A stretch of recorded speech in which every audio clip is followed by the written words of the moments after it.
Почитувани гледачи, продолжуваме ние понатаму со нашата емисија. Во наредните 20 или 30 минути ќе го погледнете разговорот со нашиот прв гостин.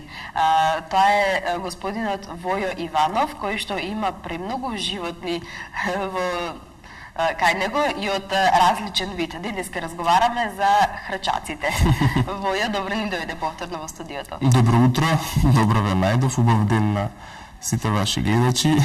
Се надевам дека времево и овие сите надворешни влијанија нема да ни влијаат толку негативно на денешниот ден, дека можеби ете ќе им дадеме некаква интересна идеја или можеби позитивно размислување за текот на денов, за сите оние кои што не чуваат или можеби за тие што чуваат ќе им дадеме некакви корисни информации. Избори имаше, имавме и ние, избравме хрчак да донесеме, да изборот падна.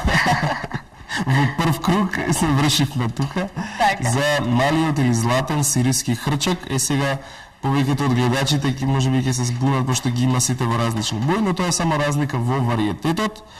Инаку видот им е ист. До сега беа помирни, сега нешто од како почнавме. Тоа е до тренингот, ја специјално така за телевизија викам сега.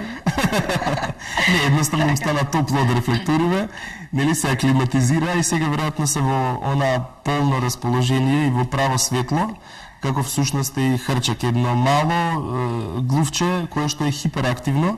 И многу често луѓето ги поврзуваат со оние тркалца кои вртат во статични тркалца во едно место каде трча постојано хрчакот. Ова е некоја модерна верзија на тоа, па е таква пластично, што значи дека дури некогаш има потреба на такво нешто да ја троши на вишок на енергија што ја има. Самиот факт дека тие имаат висок крвен притисок, дека се толку хиперактивни, ги прави да и многу кратко живеат. Но во секој случај ќе биде една, според мене, идеална варијанта за сите оние кои што се двоумат во моментов дали да земат, што да земат, бидејќи од разговор со пријатели воедно и психолози, многу често се советува или се препорачува да се земе хрчак, поготово за развој на едно младо дете, за да сепак и ако живеат кратко, да го согледа целиот тој циклус на животот во еден краток период, значи да го видиме како бебе, да го видиме како расте, можеби се пари и после неколку години нели дека и ќе го изгубиме, но убаво е едно дете да се соочи преку игра, преку домашниот миленик и со овој суров факт на живењето. Така, за децата ќе поразговараме нели малку подоцна за тоа. Меѓутоа, ајде да го кажеме историјатот за хрчаците. Има многубина што чуваат дома хрчаци, меѓутоа можеби не знаат за нивниот историјат. Да. Ова глувче потекнува од Сирија или се така ги крстиле сириски хрчаци, но се наоѓаат на целиот тој потек во околината, нели практично дел помеѓу Европа и Азија. Потекнуваат од оние степи предели кои што имаат нели висока трева, кои што имаат жито, но и има нагли промени, осцилации во дневна ноќна температура, но и има еден период кога е суша, кога и нема доволно храна. Што значи дека хрчакот е животинка која е адаптирана да има некаков вид на зимски сон или хибернација. Многу често оние кои што чувале хрчак знаат да коментираат дека зимно време доколку падна. Ама ете, они се адаптирани за еден таков живот, бидејќи нели рековме глодарите се животни кои што многу лесно се адаптираат, бидејќи фактот дека потекнуваат од таква средина каде има нагли промени на дневна ноќна температура ги прави, природата ги создала да бидат животни што лесно се адаптираат. Се врти некако околу бројката 5 кај нив. Тие значи знаат да ископаат тунели долги и до 5 метри, во кои што нели имаат посебни соби. Една е соба за кујна, тука складираат храна, една е тоалет и во една се спие. Тоа луѓето што чуваат знаат дека дури во еден ваков мал простор тие во едното ќоше ќе какаат, ќе мочкаат, а во спротивниот ќе спијат. Значи тие се доста чисти животни, значи строго на едно место или во едно ќоше. Си го знаат редот, воспитани. Воспитани. Да, често знам да се нашалам као колку е нашиот хрчак, баматен, као од кај вас го купивме, викам па да, јас го учев за тоа така. Не, но тоа е природно да се одржуваат самите на тој начин хигиената, што значи дека нели во природата, како што реков, тие знаат да складираат во своите образи и по 5 грама од двете страни Храна. Значи, многу често има некои интересни фотографии, можда или ќе ви ги покажеме во текот на емисијава, тие буквално едно вакво мало глувче може да пикне цело зрно на грозје во своите образи, од едната и од другата страна.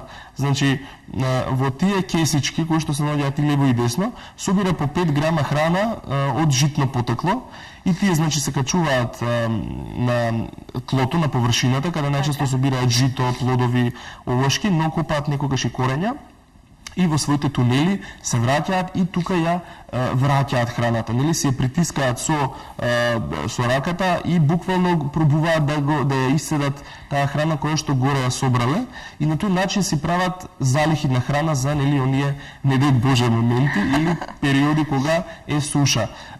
Знаат да соберат и до 5 килограми храна во своите скривалишта, што значи дека они се спремни буквално за војна. За војна, за Иако целост кај нив буквално се војува. Или да се нашалиме малку црн хумор. Но во секој случај, многу одавна, преку 50 на години веќе, хрчаците се донесени во Европа пред се за цели на медицината, на хуманата медицина, затоа што на нив многу често се истражувало во тоа време дали да бидат оние стаорчиња албино кои што имаат, нели, гола опашка, дали да бидат хрчаци, во тоа време се носели многу мајмуни, значи тоа се експерименталните животни. На нив во почетокот се тестирале сите, нели, медикаменти што денес ги користиме, но некои од нив, нели, од луѓето што работеле во лабораториите, толку се приврзале со животинчињава што некои од нив си ги земале по дома како за миленичиња, и така многу често веќе се размножиле, бидејќи, нели, рековме, животно што кратко живее, брзо се размножува, и направило да таа бројка енормно се зголеми и за само 10 на години да се најдат како топ миленичиња во Европа, бидејќи не бараат многу простор, не се голем трошок и сето тоа ги прави да се доста достапни. Но и понатаму веќе, нели, првичната боја било кафеаво златоста, заради тоа и го нарекле сириски или златен хрчак, но веќе подоцна се добили и албино верзии, значи бели, понатаму само црни, и понатаму веќе човекот влегол во една селекција на видот, а пак ќе речам, процесот дека тој брзо се случува дозволува да за многу кратко време направиме различни, со селекција, различни бои на хрчакот.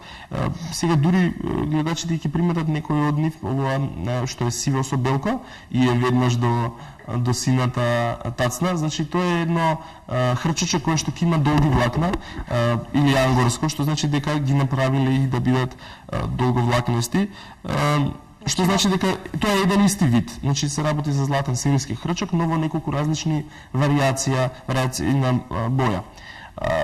Буквално ги има секакви, значи од вакви бели, па кремави, па црни, црно-бели, сивки, значи сите можни чоколадни, значи ги има во многу различни комбинации. Мислам дека има за сечи, да речеме, вкус, каква боја си замислил на животното. Така, што најчесто треба да се хранат хрчаците, што најчесто јадат? Да, исто како и во природата, во заробеништво или како ќе му дојде како домашни миленичиња, хрчаците јадат иста таква мешавина од жита, кои што во печеповите во продавниците веќе се продава во готови пакувања како микс за хрчаци. Со тоа што кога купувате, како се вели, храна за миленикот, ќе треба да потенцирате дека имате хрчак, бидејќи за разлика од мешавината на жита што е за морско прасе, за зајче или чинчила, во овој состав на кај хрчаците има протеински брикети, кои што пак му помагаат за да ги надокнади оние протеини од инсекти кои што ќе ги добие од природата.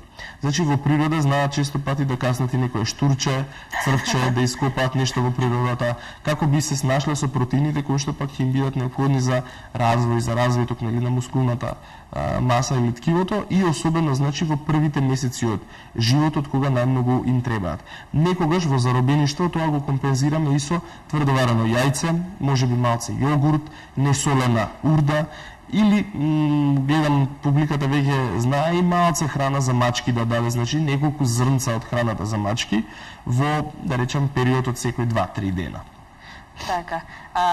Еве, например, кога јадат и ако се прејадат, ако изедат премногу храна, дали дали има некоја штета за нив, некоја опасност, зашто нели еве пример за рибите може да умрат ако се пријадат. се пријадат. Да, многу често поставувано прашање, знаат луѓето да во паника да се јават, нели, оние таза собственици, само што го купиле и знаат после неколку часа да ми се јават да ми речат отече во главата, има нешто, премногу јаде, да не нешто му се случи, или тоа се нормални нели стравови, како да ги речеме, но повторно ќе речеме, природата на хрчакот е таква да тој во природата горе на ливадата, тој трча, брзо собира храна, бидејќи тука има и птици грабливки, има рептили како змии, некои гуштери кои што може да ги изедат и тие гледаат што побрзо да соберат. Во интерес на времето, тие пикаат и собираат во своите образи многу храна, и се враќаат во тунелот за да ја испразнат. Но тој нивни природен инстинкт и покрај 50 години чување во заробеништво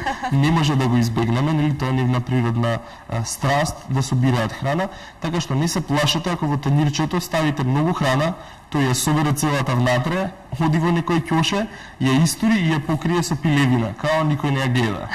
Никој не ја виде, јас ја сокрив, имам за зимоска. Значи, хрчак многу често знае така да се однесува и нема страф од прејадување. Знаат да се здебелат доколку премногу ги храните со човечка брза храна. Тука се леп, било какви тестенини, колачи, што за хрчак реално може да бидат погубни. И така кратко живеат, со целата брза храна само ќе им го убрзате процесот на живење, односно ќе им го скратите животниот век. Значи, било какви шекери, зачини, смоки, грисини, колачи, особено чоколадо, бел шекер, иде како може да ги убие, да ги оштети. Значи, замислете какви се проблеми прави шекерот кај нас, на волкитско животно кое што буквално може и да го убие. Значи, се што подразбира човечка храна, избегнувајте ја. Единствено што може некогаш во случај на снемана храна, па не знаеме што да направиме, тогаш може да дадете корнфлекс, но се мисли на оние мусли кои што се дробени житарки, нели, кои што ги гледате дека се жита, и без чоколадо секако. Така. Дали секогаш треба да се чуваат во кафес или има и некоја посебна направа за нив, специјално? Да, многу често исто се двоумат луѓето дали во терариум или во кафес, значи стаклената варијанта може би визуелно нели не ни прави некаква бариера и тоа е ствар на вкус. Некои луѓе сакаат да го гледаат во стакленик, но кафезот од друга страна ми се чини дека има многу повеќе позитивни поени. Еден е фактот дека на истиот простор сега добиваат и вертикална површина каде може да се движат или да се пентарат по решетките, практично на помал простор да добијат повеќе анимација или активности. И другата добра работа е што цело време циркулира кислород. Ова е професионално направен или да речем произведен кафе за хрчаци, кој што е на два ката и всушност им ја дуплира површината на движење, што рековме дека нели за вакви хиперактивни животни и како е добре дојдено. За сите оние кои што одбрале да чуваат хрчак во терариум, значи во стакленик, нека внимаваат да висината на терариумот не биде под 35 сантиметри, бидејќи знаат многу често да си преместуваат реквизити од терариумот и да не избегаат. Но тоа не значи дека вие ќе ставите капак, па дека ќе ја решите работава. Може да ставите исклучиво решетка или жица која што ќе направи некаква бариера за да не ви избега. Но горната страна мора да биде отворена за да нели постојано излегува амоњакот кој што нели е нормален кога имате живо животно. Така. Нели ме досадно во така тесен простор во кафе цело ден? Да, многу од хрчаците знаат да се однесуваат депресивно, бидејќи се нели иако се такви мали да ги занемаруваме многу често, но се многу паметни животни, ти многу често знаат да патат од депресија, се вели стереотипик behavior или однесување кое го повторуваат. Тоа вие како во зоолошка градина кога животното прави осмици, нели постојано прави едни исти движења, така и хрчакот знае често пати да оди по предното стакло, па по задното стакло. Значи тоа се типични симптоми кога на животното му е досадно. Тогаш значи дека можете да бидете и креативни, па да речеме на самиот терариум да си докупите мрежа, па да го направите како капак, практично да добиете втори или можеби и трет кат, па на еден исти простор со многу помалце пари да си добиете живеалиште кое ќе биде идеално. Од друга страна, постојат и мали плексигласни топки, кои што се отвараат на половина, го ставате внатре, има дупчиња за вентилација и го пуштате по дома, нели, за да прави едни фитнес активности. Но од друга страна пак тоа е и безбедносен, да речем, објект, бидејќи ако хрчак го пуштите овде, сигурно дека ќе ви настрадаат сите кабли овде. Полњачи, телефони, значи тоа секако дека ќе ви страда, значи внимавајте. Тие знаат буквално да ископаат дупка во мебелот, во троседот, во фотелите, да направат сериозна штета, а да не збориме за кабли на струја. Многу често луѓето да знаат да речат, па као ме чуди на толкава штета што не остана, што остана жив сепак, као не повреден. Тоа им е природна дарба, значи тие ќе се снајдат, но вие со штетата не знам како. Значи затоа внимавајте да не го испуштите. Но многу често може да го анимирате и со некои работи што сигурно ви се наоѓаат по дома, тампончиња за уши, врзате ги во снопче, обесете му ги, тоа е памук и пластика која што тој може да ја вади, да му стане интересно, доколку немате што, искористете салфетки кои што немаат на нив некоја боја или не знам, арома на праски, портокали и слично, значи искористете некои чисти обични салфетки, само ставете му ги, тој ќе ги направи во многу ситни парталчиња и од нив ќе се направи постелка за да спие, нели гнездо. Тој во природата собира меки фини гранчиња, влакна од животни и од нив се прави легло. Нели тука сака да му биде мекичко. Многу често можете да наберете гранки од блискиот, не знам, парк, да не ви биде само од улица, но нека бидат врбови, брезови гранки, да не бидат од овошки, затоа што овошните смоли знаат да бидат малку токсични. Овошјето, инаку да го спомнеме, да, во неограничена количина, покрај житото, тука се јаболки, банани, портокали, моркови, се што ви се наоѓа по дома, од типот оние врзопи за супа, од тип целер, нели, пашканат, многу често луѓето забораваат, а секогаш го имаат по дома. Тоа е една идеална комбинација. Морковото ја гледаме, го обожава. И тоа е таа кисичка за која што зборавме. Значи во таа кисичка може да собере буквално една цела кафена лажичка житна храна, со која што практично добива време за да ја собере и рековме за да ја складира во својот подрум. Така. Дали смеат да пијат вода? Многу честа заблуда е дека ако дадете вода на хрчак дека ќе нели угине. Јас со години се трудам да убедам, односно да ги информирам сите, бидејќи и се уште ми се поставува истото прашање, а тоа е дали хрчакот пие вода или дали смее да пие вода. Едно е сигурно, дека и без вода може, но тогаш ќе треба да дадете исклучително многу или постојано да има било каков тип на овошје и зеленчук, како ќе ги прими течностите. Фактот дека е од пустина, значи дека тој се снаоѓа и без вода преку корењата да ги прими течностите, и многу често има луѓе кои што докажуваат дека тоа и без вода може. Да, но рековме овошјето нека им биде стално достапно, но од друга страна постојат и вакви специјални цуцли кои што, да речеме, ги полните со вода и така животното практично можете и долго време да го оставите без некое посебно внимание. Значи можете да го исчистите, да ставите, да речеме, 1 до 2 супени лажици од мешавината и да го наполните ова мало цуцле со вода и комотно може да си отидете на викенд, на 2-3 дена отсуство без стравување дека нешто ќе му се случи на животот. Дека ќе им не достига нешто. Така. Но заблудата ми се чини дека доаѓа од фактот дека луѓе не сакаат да купат цуцли, па им ставаат во пепелјарчиња, во тенирчиња, во капачиња и слично. А страста на ова животно е да го сокрие. Без разлика дали е храна или вода, рековме, има страст да го сокрие за резерви да се направи. И водата ја сокрива. И водата ќе проба да ја сокрие, и тука ќе стави целата пилевина или ќе тргне да ја скрие во ќош. И тука се случува проблем, пилевината се наводенува, се натопува, тоа ќе треба тука да спие или да живее, вие нема да го приметите, бидејќи тоа најчесто е ноќе, се случува целата активност и животното настинува и угинува. И луѓето си го поврзуваат, до вода угина. Но не угина од водата, туку од мократа пилевина. Од мократа, така. Добро, дали многу валкаат, на колку време треба да им се чисти? Да, тоа мајките прво страдаат. Имаат дете, сакаат да чуваат нешто, децата имаат жилби. Прво прашање на млада мајка е тоа. Леле, колку пати треба да го чистам или на колку дена да го чистам. Тоа е релативна работа, да речем, значи, јас би рекол помеѓу 3-4 дена, но и до 6-7 нека биде. Затоа што се зависи и во кој период од годината, бидејќи метаболизмот доста им се успорува во ладно време, да речеме зимно време. Значи и уринираат многу помалце, и количината е помала, многу зависи полот, мажик или женка. Мажјаците знаат да имаат поспецифичен малку мирис, посебно после вториот, третиот месец кога стануваат и полово активни.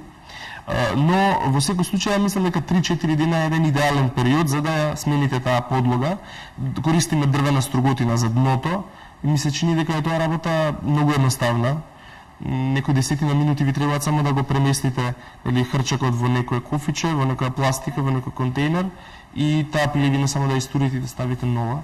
Многу често пак мајките со идеја да дезинфицираат, да стерилизираат, се да таа стерилно и чисто, користат детергенти кои што се сериозни за во тоалет. Но овој мало животно има навика да секој таков мирис му биде примамлив, па да почне да го лиже, што значи дека таквиот детергент може да го убие. А вие не верувам дека овие решетки добро ќе ги исплакнете или така да мој совет, воопшто не користете детергенти во однос на перење на кафезот или евентуално ако веќе инсистирате, тогаш нека биде детергент кој што е за перење на садовите за луѓе, бидејќи тој пак е во еден поблаг процент, но многу често доле на дното луѓето што чуваат знаат се јавуваат флеки од урината, тоа се како калцификати и знаат во тие ќошиња баш да има некоја бела или жолтеникава флека. И тука се истураат сите оние, нели реков, детергенти, но пробајте со една природна киселина, исцедете половина лимон или можеби ставете оцет, тоа старите повозрасните граѓани така добро го знаат. Значи или истурете оцет, чист алкохол, искористете лимон, само исцедете и ги оставете 5 минути. Вистина дека не може да се случи чудо за во истата секунда да го гледате како врие како детергентот, но во секој случај 5 минути му треба за да го разгради тој калцификат и да ја неутрализира миризбата. Добрата страна на овие работи е што само може да земете салфетка или кујнски брисач и само да го пребришете. И практично чистењето да се случува и на самото место, да не треба да одите до тоалет, да го плакнете и слично. Терариумот, поготово стакленикот е многу тежок за одржување на хигиена. Значи само земете пола лимон, извадете пилевината, исцедете го, пребришете го, за 5 минути тоа е суво, бидејќи брзо испарува и ставете само новата пилевина. Во исто време и правите една пријатна арома на цитрус во просторот. Да, така. Дали може повеќе хрчаци заедно да живеат во исти кафез? Нека не земат за пример со моментална состојба, бидејќи ова би можело да биде погубно доколку се работи за живот постојан тука. Значи, бидејќи е телевизија, идејата ни беше да презентираме што повеќе различни типови на хрчаци, ама да изгледа гужва, да изгледа богато, тоа телевизиски нели нормално така треба, но кога чувате по дома одберете едно. Значи, секогаш чувајте го едно, дури да сакате да ги размножувате, добро размислете каде ќе ги пласирате малечките, бидејќи тој процес се одвива многу брзо. Народот си знае, вели се множат како глувци, тука буквално е така. Значи, имете предвид дека често и брзо се размножуваат. Одберете денови кога ќе тестирате дали мажекот и женката се спремни за парење, бидејќи женката не е секогаш нели спремна, си има циклуси кога тоа се случува. Вие само ставете ги и видите ги до една спремна женка, таа секогаш ќе ви даде знак или ќе се покори на мажекот за да се случи парењето. Но никогаш не ги оставете заедно без контрола на човек, затоа што многу често знаат да се тепаат, но и знаат да се убијат.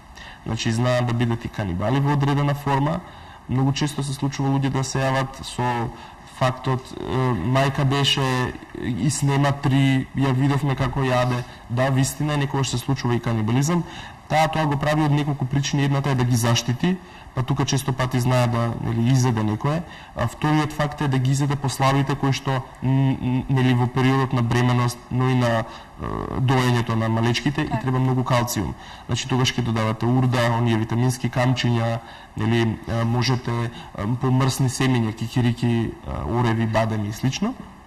Но и варено јајце како протеин, извор на протеин не би било лошо за да не дојде до ваквите ситуации. Таа сепак мора да има млеко за сите ги надоја, знаем, Бога ми да има доста бебиња.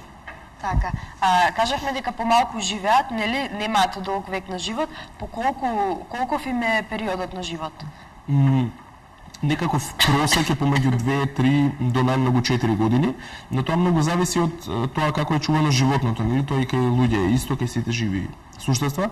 Значи ако вие го чистите редовно, го анимирате, го одржувате во една добра кондиција, но и го храните со една здрава храна, која подразбира или микс од житарки, микс од овошје и зеленчук, корења и слично, и ништо останато, ништо друго, редовно да добива витамини за да може да се прехранува, тоа би требало да живее барем 3, но може би и до 4 години. Така. Ајде сега да спомниме дали во присуство на деца, дали им пречи. Да. На мали деца. Така е, да.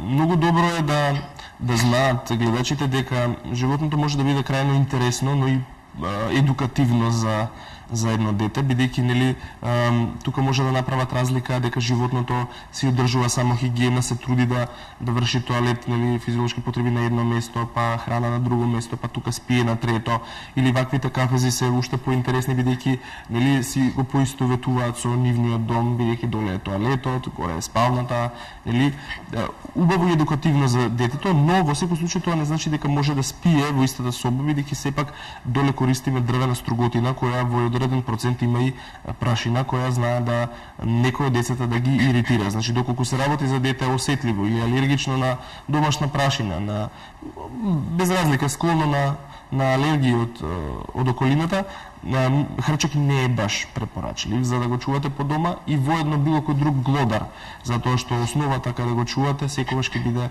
дрвена струготина, односно мал процент на прашина. Одберете некаков ходник, дневна соба, каде престојувате, но не толку долго, или не спиете 10 на 7, 8, 10 часа дете. Значи, избегнувајте го тој, да речеме, простор за да го чувате и секако нека биде со собна температура, да не заборавиме, затоа што многу често знаат да настинат, исто како и ние, кога сме болни, вирусите знаат да им ги префрлиме и на нив. Во тие моменти можете да поминете со прстот во медот и да ги намачкате решетките, па они ќе си ги лижат. Значи, не претерувајте, зборам, тоа е една капка од медот буквално. И плюс ќе ги анимирате да ги лижат решетките или можеби на некој гранче, па брцнете го, ставете им го внатре како еден вид на десерт или награда, но ставете во поилката С-витамин или некоја осминка од оние 500 милиграмски таблетки или купете си едноставно минерални витамински камчиња кои што ги има во секој од продавниците. И како локација пак ќе речам, не одбирате секој останат простор освен дневната соба. Таа би била идеална за да се смести живеелиштето. Така. Јас мислам дека доволно кажавме. Ако има многу да се зборува за нив, меѓутоа времето толку ни дозволува, доколку има уште нешто важно да се каже, слободно повели. Фактот дека знаат да бидат ноќни животни, единствено што знаат да некогаш преку ден кога ги разбудите, знаат да изреагираат панично, бидејќи нели сепак го будите животното. Значи секогаш кога имате деца, бидејќи фокусот го ставаме на нив најмногу емисијава, едуцирајте ги или обучете ги дека секогаш животното кога го гледате склопчено не е убаво да му приоѓате со рака, туку тропнете на кафезот, на терариумот или земете некој стапче, разбудете го прво животното од некој од страните, за да тоа ве види и дури потоа да го земете од рака, а рана социализација или уште од малечко да може да го играте ќе биде идеално за да не се случи моментот на грицкање. Не се плашете, ова се животни кои што живеат по дома, се размножуваат во затворен простор, изолирани се. Времето на 60-тите и 70-тите, каде многу од вирусите дошле од глувците, тоа е заблуда. Мене дури ми е криво што и некои од стручните медицински лица знаат да речат како што ве касна хрчак, тетанус. Нели? Као глушец е тоа, страшно нешто, беснило. Така да не се секирете, тоа не е ништо толку страшно и драматично, истискајте го, дезинфицирајте го и третирајте како било која секотина. Сега нормално животното, ако е тоа здраво и ако ви е домашно миленче, ако нема симптоми на некаква болест или настинка, воопшто не се ни возбудувајте на таа Многу, тема, така. но пак велам, кога се деца во прашање, знаат да претерат информација дека да ги стискаат, да ги гнават, значи сепак правете контрола на животното и детето во исто време. Во секој случај, морско прасе, хрчак, гербил, зајак, тоа се глодари кои што може да бидат миленици во онаа смисла да детето прави однос, гали, милува во буквална смисла на зборот, некој друг објект кој што сега е жив и едни поинакви емоции, за разлика од играчки и кукли, може да гради кон животното, што е многу паметно да се направи во поготово во процес на развој од 6 до 8 години, каде децата имаат потреба да попуваат на некого, но тој некој да е жив, да мрда, да се движи. Така да кој да го одберете, гледате да ви биде соодветно за да животот заеднички ви биде уживање, а Зоови Вариум ќе ви помогне во тоа. Так, јас ти благодарам за денешниот Нема разговор. проблем. Верувам дека гледачите се задоволни од ова што го слушна и убаво ми и дојде да видат еве едно прекрасно убаво милениче. Исцрпен прилог мислам дека направивме за хрчакот. Тука се социјалните мрежи, јас сум Војо Иванов, нека ме додадат, нека ме прашаат или нека повелат во продавницата за сите останати миленици. Така, ти благодарам уште еднаш, а ние одиме податаму, следува кратка пауза, па потоа се враќаме повторно назад во студиото.